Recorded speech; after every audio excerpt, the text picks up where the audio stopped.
Votre vraie identité, Jérémie chapitre 1er, le verset 5e. Avant que je ne t'eusse formé dans le ventre de ta mère, je te connaissais. Et avant que tu ne fusses sorti de son sein, je t'avais consacré, je t'avais établi prophète des nations. Nous devons savoir que tout a un but. Toute personne qui est née l'est pour un but. La connaissance de ces derniers plutôt traduit une mission ou une tâche particulière dans la vie d'une personne. C'est ainsi qu'il nous faut connaître la raison pour laquelle nous existons sur la terre, car d'elle dépend notre véritable bonheur. Il est de ta responsabilité de chercher à comprendre ou à découvrir les pourquoi tu as été créé ou les pourquoi de ton existence. La plus grande des erreurs qu'on peut faire est d'ignorer pourquoi l'on existe, car on n'est pas les faux du hasard. La mort est une tragédie lorsqu'elle est une réalité qui s'accomplit dans votre vie lorsque vous n'avez pas eu l'opportunité d'entrer dans votre destinée. Ainsi donc, quelqu'un a dit, la mort n'est pas une tragédie, mais elle est une réalité. Mais mourir sans savoir la raison de son existence sur la terre, c'est ça la tragédie, a dit quelqu'un. Tout accomplissement de la destinée n'est possible que par la découverte du pourquoi de ton existence et celle des potentiels ou des talents que Dieu a mis en toi. On ne doit jamais imposer aux enfants ce qu'ils doivent faire dans la vie par rapport à l'orientation liée au métier, mais il nous faut savoir les observer afin de les guider par rapport aux talents qu'ils ont, en vue de leur permettre de faire les meilleurs des choix en ce qui concerne leur destinée. Car les talents que vous avez définissent aussi parfois ou orientent parfois votre destinée. Ainsi donc, vous devez de vous découvrir vous-même afin que vous soyez heureux que vous vivez par rapport à votre véritable identité. Car votre véritable identité vous définit. Lorsque tu sais qui tu es, tu ne vas pas vivre comme tout le monde, mais tu vas vivre en fonction de ton identité. Un mécanicien répare les véhicules. Un docteur soigne des personnes. Un pharmacien donne des médicaments. Ainsi, votre identité identifie votre champ d'action. C'est pourquoi il est impératif que tu saches qui tu es. Car la grande découverte de la destinée dans la vie, c'est celle de votre propre identité. Ainsi donc, Jérémie chapitre 1er, le verset 5e, montre à Jérémie qu'il fut élu dans la présence de Dieu et établi prophète. Ainsi, sa destinée sur la terre, c'est écouter la voix de Dieu et l'amener vers les hommes.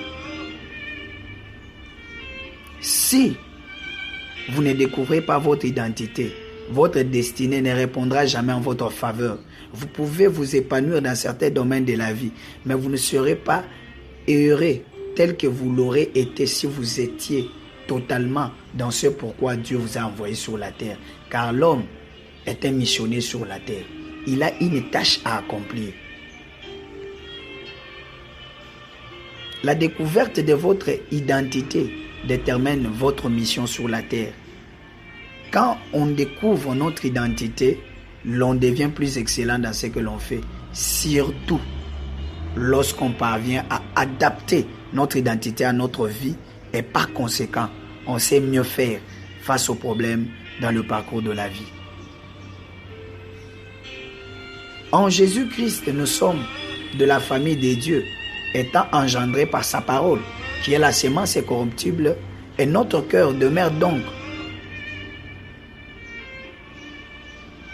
sur la terre. Notre cœur demeure donc cette terre qui peut recevoir cette sémence. Ainsi, En Christ, nous avons une nouvelle identité et nous retrouvons notre position par rapport au plan parfait de Dieu, donc la destinée. Parce que sur la terre, il y a les ambitions qui démontrent tout simplement ce que l'homme projette pour sa vie. Mais la destinée, c'est l'expression de ce pourquoi Dieu t'a amené sur la terre. C'est donc la vision de Dieu sur toi. C'est pourquoi il t'a fait. Et comme l'identité est fonction de plusieurs composantes, il faut savoir que nous ne pouvons épuiser toute cette matière en lisant rien que ceci. Notre vraie identité, c'est que nous sommes enfants de Dieu. En Christ, ayant reçu Christ dans nos vies, mais nous devons aussi devenir fils, c'est-à-dire l'état de la maturité. Mais au-delà de cela, nous devons atteindre la dimension la plus haute de notre identité pour bénéficier de tout pleinement en Christ et Jésus. Nous sommes non seulement de la famille de Dieu, mais nous avons la même nature que lui. Nous sommes donc de Dieu tout comme lui, car nous avons reçu de lui son esprit et sa parole. C'est pourquoi il est écrit que l'humanité entière attend la manifestation des fils de Dieu. C'est que ceux-ci doivent être conscients et vivre en fonction de ce qu'ils sont. Romains chapitre 8, le verset 19. Tu es donc unique en ton genre. Tu n'as pas de photocopie et tu n'es pas une photocopie, d'où tu ne peux pas te permettre de faire les choses comme tout le monde, car ta destinée n'a pas de jumelles. Le feu de vouloir être comme quelqu'un d'autre jusqu'au point de faire disparaître ta particularité est un péché, car il peut t'arriver de prendre des autres ce qu'il faut bien faire parfois, mais tu ne peux pas te permettre de le faire au détriment de ta destinée. La vie demeure dans la découverte du but pour lequel tu existes pour mieux s'y atteler. L'identité est aussi liée au travail que nous faisons, car l'un peut être un ingénieur et l'autre informaticien. Les deux peuvent s'aider ou travailler ensemble, mais ils ont deux orientations différentes. Tu dois savoir qui tu es, une créature merveilleuse faite par Dieu pour l'accomplissement de ses desseins. Ton appel ou ta vocation fait partie de ton identité. L'appel de Dieu est celui de l'excellence et non de la médiocrité. La médiocrité ne vient pas de Dieu. L'appel au ministère est un appel à l'excellence. La destinée l'est pour l'excellence. Il peut t'arriver de passer par des temps difficiles, des souffrances, mais cela est pour un temps. Si l'on demeure dans la vérité, on finit toujours par expérimenter la gloire de Dieu.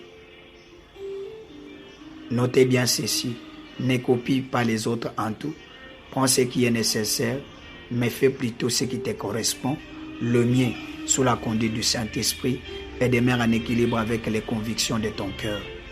Car tu es toi, Dieu t'a appelé à être toi. S'il voulait que tu ressembles à la personne qui est à côté de toi, il allait te faire textuellement comme elle. Comme il t'a fait différente d'elle, sois toi et vis ce que Dieu a préparé pour toi. Utilise la grâce que Dieu a déposée en toi et tu verras sa visitation tôt ou tard. Ne méprise pas les faibles commencements, car pour avoir 100, il faut d'abord commencer par 1. Ne sois pas pressé, attelle-toi ce qui t'a été donné. Que Dieu te bénisse, garde vraiment ça en tête. Ton identité détermine qui tu es. Que le Seigneur te bénisse.